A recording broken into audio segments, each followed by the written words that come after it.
রথযাত্রার দিন অথবা বাড়িতে কোনো পুজো থাকলে কিন্তু আপনারা বানিয়ে নিতে পারেন এই মালপোয়ার রেসিপি।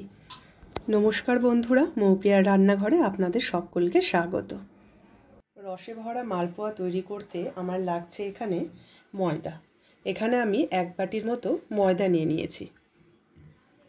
আর ঠিক একই বাটির মাপ করে এখানে আমি নিয়ে নিয়েছি সুজি।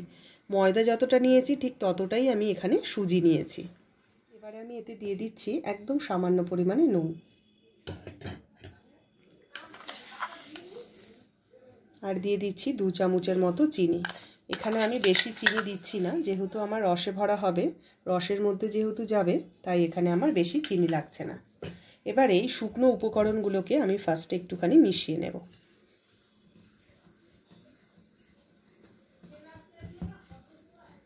এই একই বাটির মাপ করে এবার এখানে আমি দিয়ে দেব অল্প অল্প করে দুধ।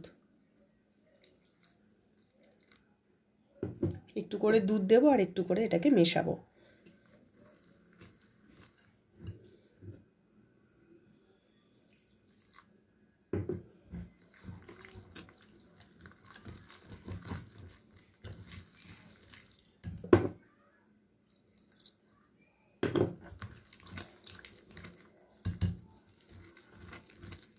এক বাটি দুধ নেওয়ার পরে আমি কিন্তু এখানে আরেক বাটি দুধ নিয়েছি, তার থেকে কিছুটা কিন্তু আমার লেগেছে আর এটা কিন্তু আমার এখনো লাগেনি।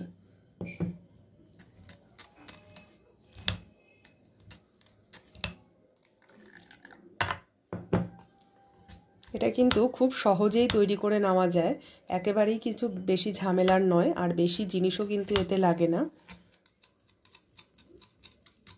পুরোপুরি 2 বাটি দুধ কিন্তু আমার এখনও লাগেনি। এই দেখুন এতটুকু কিন্তু আমার রয়ে গেছে। আর এই দুধটা কিন্তু আমার ঠান্ডা করা রয়েছে, মানে গরম করে নিয়েছিলাম, তারপরে কিন্তু ঠান্ডা করে আমি এখানে মিশিয়েছি। আমি একটা চামচির মাধ্যমে দেখাচ্ছি যে এটার ঘনত্বটা ঠিক কীরকম হবে। এই দেখুন এরকম। এটা কিন্তু এবার আমাকে ঢেকে রাখতে হবে 10 থেকে 15 মিনিটের মতো। এটাকে আমি এখন ঢেকে রাখবো। সুজিটা দেওয়ার যেহেতু রয়েছে, একটু সুজিটা ফুলে উঠবে, তাই এটাকে আমি 10 থেকে 15 মিনিট ঢেকে রাখবো। একটু মৌরি আমি কড়াইয়ে ভেজে নেব।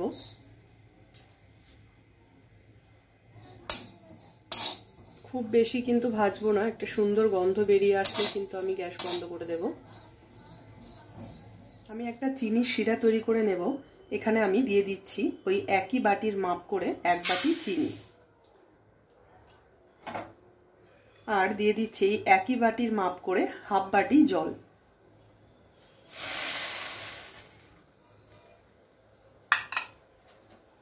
দিয়ে দিচ্ছি এখানে 4টের মতো এলাচ।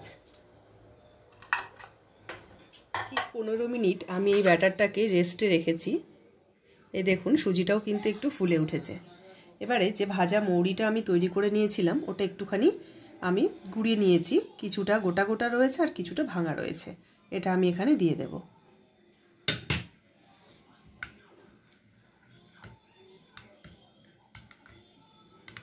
মৌরিটার সঙ্গে একটু ভালো করে এটাকে মিশিয়ে নিচ্ছি। দেখুন চিনির শিরাটা কিন্তু আমার রেডি হয়ে গেছে। দেখুন একটা চটচটে ভাব এসছে। এবার এটাকে আমি নামিয়ে নেব। আমার গরম হয়ে গেছে। এবারে আমি এরকম হাতা দিয়ে 1 হাতা এখানে ছেড়ে দিলাম। এটা কিন্তু আমার একটু একটু ফুলে আসছে। এবার আমি ওপর দিয়ে একটুখানি তেল দিয়ে দেবো। এই দেখুন ফুলছে।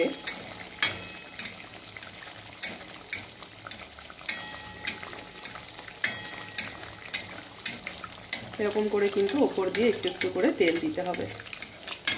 আমি একটা পিঠ উল্টে দিয়েছি। এবার কিন্তু প্রায় 1 থেকে 1.5 মিনিটের মতো এটাকে আমি ভাজবো। ভালো মতো সুন্দর যাতে একটা কালার আসে সেরকমই কিন্তু এটাকে আমি করব। দেখুন কত সুন্দর লুচির মতো কিন্তু এটা ফুলে উঠেছে। ব্যাটারের পরিমাণ যদি মানে সম পরিমাণে হয় আর ব্যাটারটা যদি ঠিকঠাক হয় তাহলে কিন্তু এই পিঠেগুলো সুন্দর ফুলবে। এটা আমার ভাজা হয়ে গেছে। এবার এটাকে আমি তুলে নেব। এবার আমি এটাকে রসে দিয়ে দেব।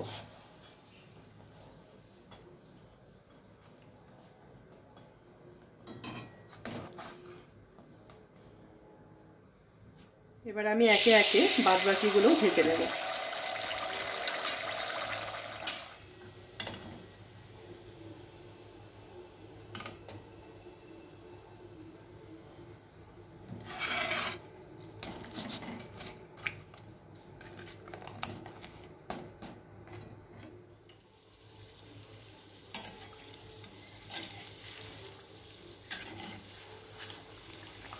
একটা পিঠ খুব ভালোভাবে কিন্তু হতে দিতে হবে।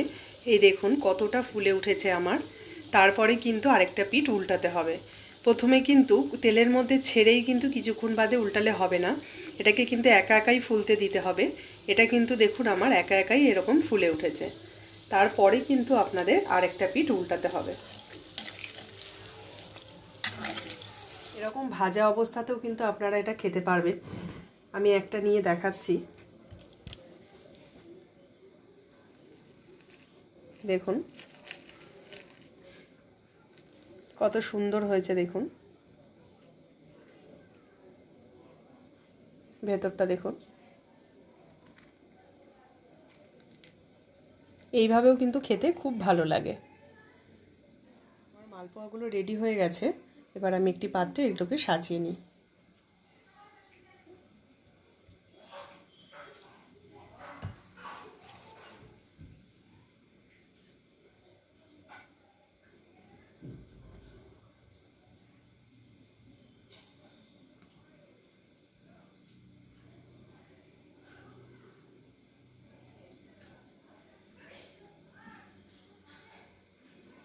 উপর দিয়ে একটুখানি এটা শিরাটা দিয়ে নিচ্ছি। এটা দেখতে যতটা সুন্দর হয়েছে খেতেও কিন্তু ততটাই সুন্দর হয়। খুব সহজভাবে কিন্তু আমি রেসিপিটা করে দেখালাম। আপনারা একবার অন্তত বাড়িতে ট্রাই করে দেখবেন। এটা খেতে কিন্তু খুবই ভালো হয়। আর ভিডিওটি ভালো লেগে থাকলে একটি লাইক করে দেবেন। চ্যানেলটি সাবস্ক্রাইব করা না থাকলে সকলের কাছে সাবস্ক্রাইবের অনুরোধ রইল। সকলে ভালো থাকবেন, পরিবারের সকলকে ভালো রাখবেন।